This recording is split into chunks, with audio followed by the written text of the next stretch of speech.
भारत पे जितने भी हमले हुए हैं, उन सभी में से 26/11 के बारे में जब भी बात की जाती है, तब तक वो काला दिन हम सबको याद दिलाता है कि वो एक काले धब्बे की तरह अब छप चुका है भारत के ऊपर। और उस दिन जो भी चीज़ें हुई हैं मुंबई में, वो एक-एक करके हम सब लोग टेलीविज़न पर देखकर बड़े हुए और हम सब लोग जानते हैं कि उस टाइम पर वक़्त क्या था, उस टाइम पर किस तरीके की सिचुएशंस थी और कैसे कायरों की तरह हम सब लोगों ने पलटवार नहीं किया था, मात्र चुप बैठे हुए थे। तो आज भी ये बात एक्चुअली बहुत खलती है। ख़ैर आज की वीडियो में बात करेंगे कि भारत भाग्य विधाता ये फ़िल्म मुझे कैसे लगी वो। भारत भाग्य विधाता ये फ़िल्म एक्चुअली 26/11 के हमले के बारे में है क्योंकि इस हमले के दिन मुंबई के अलग-अलग जगह पे एक्चुअली इन्होंने प्लान्स करते हुए अटैक्स किए थे। जैसे नरीमन पॉइंट हो गया, सीएसटी स्टेशन हो गया, फिर ताज होटल हो गया और फिर कामा हॉस्पिटल, ऐसे कई सारे और भी प्लेसेस हैं।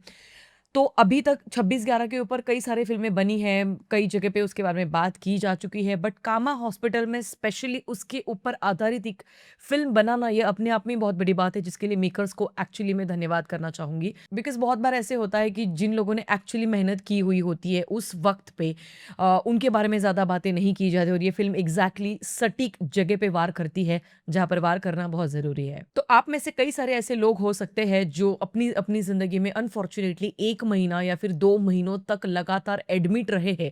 अगर किसी बड़े अस्पताल में, जैसे पुणे के केईएम हॉस्पिटल के बारे में अगर मैं बात करूँ, तो मैं वहाँ पर ऑलरेडी 2 से ढाई महीने के लिए एडमिट थी।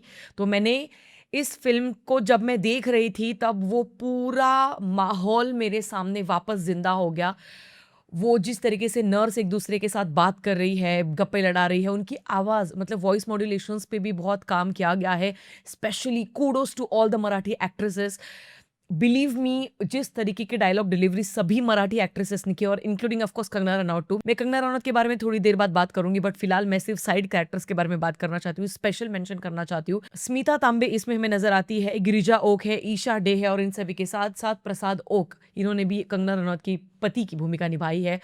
ऑनेस्टली स्पीकिंग, जिस तरीके से ये कथा, ये स्टोरी मुंबई बेस्ड है, तो मुंबई बेस्ड एक ऐसे सरकारी अस्पताल के बारे में कहानी बताने के लिए वहाँ पर जो नर्सेस है वो किस तरीके से एक्चुअली बात कर रही होगी, ये सारी चीज़ों के ऊपर मेकर्स का काफ़ी अच्छा अध्ययन और रिसर्च हमें नज़र आता है, क्योंकि वो सटीक तरीके से उन्होंने वो पकड़ा है। वो जो एक एक्सेंट होना चाहिए, वो जिस तरीके से पूरे मतलब फ्लोर पे घूम रही है, कैसे पेन रखने की जगह होगी, छोटी-छोटी चीज़ें, छोटे-छोटे नुआंसेस है यहाँ पर जो बॉबी पिन्स वो लगाती है।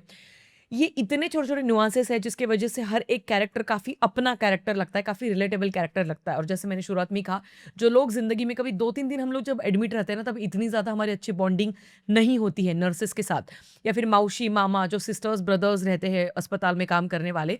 पर जब आप 1 या 2 महीने से ज़्यादा वहाँ पर एडमिट होते हो, तब आपको पूरा स्टाफ पहचानता है और आप भी सबको पहचानते हो।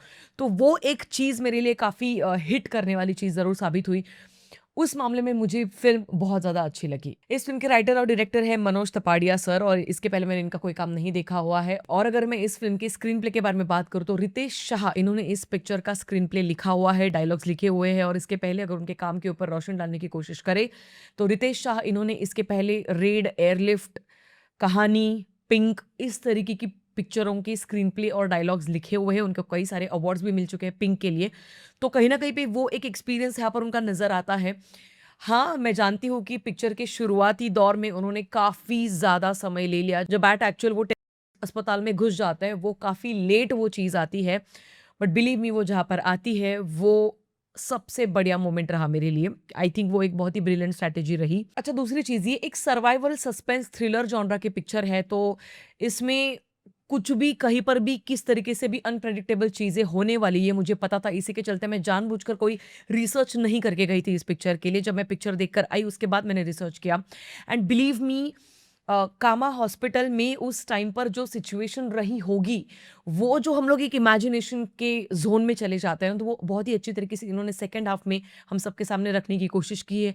वो मुझे काफ़ी इंप्रेसिव काम लगा। सबसे पहले पॉजिटिव एस्पेक्ट्स के बारे में बात कर रही हूँ, तो सबसे पहला पॉजिटिव पॉइंट, ये फ़िल्म मात्र 10 से 15 करोड़ में बनाई गई फ़िल्म है और जेन्युइनली स्पीकिंग बहुत ही बढ़िया फ़िल्म बनाई है।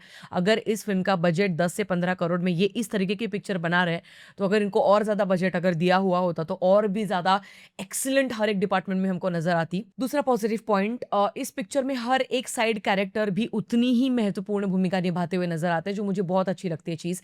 कई बार क्या होता है कि सिर्फ लीड एक्ट्रेस उन्हीं के इर्द गिर्द कहानी घूमती हुई नजर आती है, वो थोड़ा इरिटेटिंग लगने लगता है। जानबूझ के बहुत ज़्यादा इंपॉर्टेंस लीड कैरेक्टर को दिया गया है, ये जब फील होने लगता है ना, तब आपका कहानी के साथ रिश्ता टूटने लगता है। बट यहाँ पर वैसा नहीं है। गिरिजा ओक, स्मिता तांबे, ईशा डे, इन लोगों की अपनी अपनी जिंदगी के भी कुछ 2 से 3 मोन्टाजेस दिखाए गए हैं, जो काफ़ी ब्रिलियंटली डाले गए हैं। कुछ ज़्यादा समय नहीं लिया गया है, बट हाँ, फर्स्ट हाफ आपको बहुत ज़्यादा स्लो ज़रूर लगेगा, क्योंकि हर एक कैरेक्टर की बैक स्टोरी उन्होंने बताने की कोशिश की है, जो पर्सनली मेरे लिए तो वर्क कर गए, शायद आपके लिए वो ना करे। अगला पॉजिटिव पॉइंट, मराठी एक्टर्स ने जी जान से इस पिक्चर में काम किया है। वापस एक बार उन्होंने प्रूव कर दिया है कि मराठी इंडस्ट्री में जितने भी मराठी कलाकार हैं, ये सभी के सभी कलाकार उच्च कोटि के कलाकार हैं। क्योंकि जब भी when it comes to acting, believe me, अगर आप अमराठी हो, यानी कि अगर आपने मराठी फिल्म्स अभी तक नहीं देखी है, कुछ ऐसे मास्टरपीसेस हैं जो आपको इतने ज़्यादा पसंद आएंगे। मेरा मराठी चैनल है सिटलेट्स मराठी, आप डेफिनेटली वहाँ पर जाकर चेकआउट कर सकते हो। But believe me, Marathi actors को सिर्फ अच्छा बजट, अच्छा राइटर और अच्छा डायरेक्टर, ये 3 पिलर्स अगर मिल जाते हैं ना, तो वो इस तरीके का फाड़ू परफॉर्मेंस देते हैं, और यहाँ पर वो हमें ज़रूर दिखता है। अगला positive point, Kangana Ranaut. Believe me, इस बंदी ने वापस एक बार प्रूव कर दिया, अपनी सादगी से भरा हुआ कैरेक्टर है इनका, काफ़ी नॉर्मल कैरेक्टर है। जिस तरीके की चप्पल सैंडल वो पहनी है, फिर सलवार कुर्ती पहनी हुई है, और जिस तरीके से बॉडी लैंग्वेज कैरी कर रही है, मैंने कहा ना, छोटी-छोटी चीज़ें, बिहेवियर के साथ भी जब अपना पर्सोना हमें रखना होता है ना स्क्रीन पर, कि मैं आज ये बनी हूँ, तो मुझे वो ओके, तो एज़ अ व्यूअर मुझे वो बहुत ज़्यादा कन्विंसिंग लगना चाहिए, और वो पहले ही फ्रेम से एस्टैब्लिश हो जाता है। तो कंगना के कुछ इतनी क्लोज़अप शॉट्स हैं जो मुझे बहुत ही बेहतरीन लगे, जहाँ पर आँखें बंद करना, आँखें मूंदना, फिर कुछ बहुत ही कन्फ्यूजन वाले कुछ एक्सप्रेशंस हैं, जहाँ पर स्पेशली वो अपनी हॉस्पिटल के जो मैनेजमेंट कमिटी की होती है, वो एक महिला सदस्य, उसके साथ जब बात कर रही है फ्रस्ट्रेट होकर, मुझे उस वक्त के उनके चेहरे के एक्सप्रेशंस बहुत ज़्यादा पसंद आए। I think she has nailed it again. अगला पॉजिटिव पॉइंट है, नाइट सीक्वेंसेस बहुत ही बढ़िया शूट करे गए हैं। लाइटिंग का जिस तरीके से इस्तेमाल किया गया है, पूरा अस्पताल जिस तरीके से दिखाया गया है, जैसे मैंने पहले ही कहा, हम सब लोग इतने बड़े अस्पताल में जब एडमिट होते हैं कुछ रीजंस की वजह से, हमको वो सारी चीज़ें आंखों के सामने वापस जिंदा हो जाएगी जब हम इस अस्पताल को देखेंगे। बहुत ही ब्रिलियंटली सेट डिजाइन किया गया है, बहुत ही अमेजिंग काम। अगला पॉजिटिव पॉइंट है, पिक्चर की सिनेमाटोग्राफी बहुत ही आउटस्टैंडिंग है। मतलब कई कई जगह पे तो लिटरली जब सीढ़ियों से जाने का सीन है, या फिर जहाँ पर एक्चुअली सभी घुस चुके हैं अस्पताल में, उस वक्त पर जो सीढ़ियों के यहाँ से जब कंगना रनौत जा रही है, वो मुझे सीन वो पर्टिकुलर बहुत ज़्यादा पसंद आया, जब वो किसी को लेकर जा रही है एक्चुअली। उसी के साथ साथ एक भी वहाँ पर ब्लैक किया जाता है, उसका एक्चुअली एक्सप्लोजन, वो सारी चीज़ें, वो कुछ इतनी भी फेक नहीं लगी, वो मुझे एक्चुअली अच्छा पॉइंट लगा। तो हाँ, ओवरऑल इंप्रेसिव वर्क ज़रूर रहा। अच्छा, अगला एक पॉजिटिव पॉइंट, ये पिक्चर ना फ़िल्मी ज़ोन में बिल्कुल नहीं जाती। ओवर राष्ट्रभक्ति, हर एक डायलॉग में राष्ट्रभक्ति के डायलॉग चेपे जा रहे, नहीं, ऐसा कहीं पर भी नहीं है।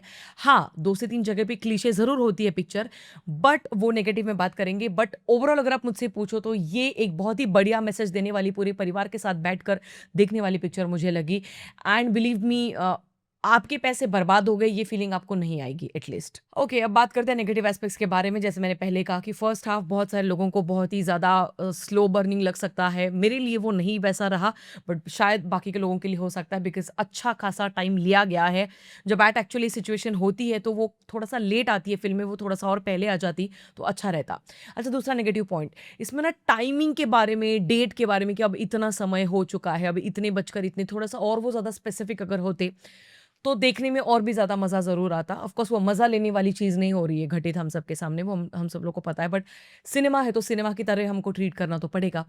तो या ओवरऑल ये एक पूरी एक रात की कहानी है, पर थोड़ा-सा टाइमिंग वाइज़ कि एग्ज़ैक्टली फिर कितने समय तक ये चलता रहा, है ना? और फिर कितने बजे पुलिस वहाँ पर आई? फिर पुलिस आने के बाद भी ये सारी चीज़ें कैसे फिर सॉर्ट आउट हुई? तो वो सारी चीज़ थोड़ा-सा और स्पेसिफिक टाइमिंग के साथ अगर वो दिखा दें, तो बढ़िया रहता। अच्छा, आखिरी नेगेटिव पॉइंट, पिक्चर 2 से 3 जगह पे क्लीशे ज़ोन में ज़रूर जाती है। जैसे एक सीन के यहाँ पर अभी लिटरली बहुत ज़्यादा भागम-भाग हो रही है, बहुत सारे लोग एक्चुअली डर चुके हैं। उस टाइम पर प्रतिज्ञा वो बोलना, और वो फिर सारे लोग एक-एक करके अपना-अपना डायलॉग बोल रहे हैं। आई गेट इट, मैं जैसे मैंने पहले कहा, हर एक अस्पताल में डॉक्टर जितनी अहमियत रखते हैं, उतनी अहमियत मामा, मौसी, सिस्टर, ब्रदर मतलब पूरा का पूरा स्टाफ एक्चुअली रखता है। और अगर कोई इनमें से एक भी बंदा अगर नहीं आता है, मान लो महीना भर तक अस्पताल में, तो महीना अस्पताल का काम रुक जाएगा, बिलीव मी। ये सारी चीज़ों की अहमियत ज़रूर मैं रखती हूँ, बट उसके बावजूद वो एक पर्टिकुलर सीन और भी ज़्यादा थोड़ा-सा लॉजिकली और हार्ड हिटिंग हो सकता था एग्जीक्यूशन वाइज, ऐसा मुझे लगा। बाकी यार ये तो था मेरा रिव्यू इस पिक्चर के बारे में। अगर आपने ये पिक्चर देखी है तो आप मुझे कमेंट सेक्शन में ज़रूर बता सकते हैं। भारत भाग्य विधाता के बारे में पूरे परिवार के साथ देखने के लिए चले जाओ, छोटे बच्चों के साथ ज़रूर देखने के लिए चले जाओ, उनको अच्छा लगेगा और पूरा परिवार एंजॉय ज़रूर करेगा। मैं इस पिक्चर को देना चाहूँगी 3.5 स्टार्स आउट ऑफ 5। आपकी क्या राय है आप मुझे कमेंट सेक्शन में ज़रूर बता सकते हैं। मिलेंगे अगले वीडियो में, तब तक के लिए ख्याल रखिएगा। Peace out.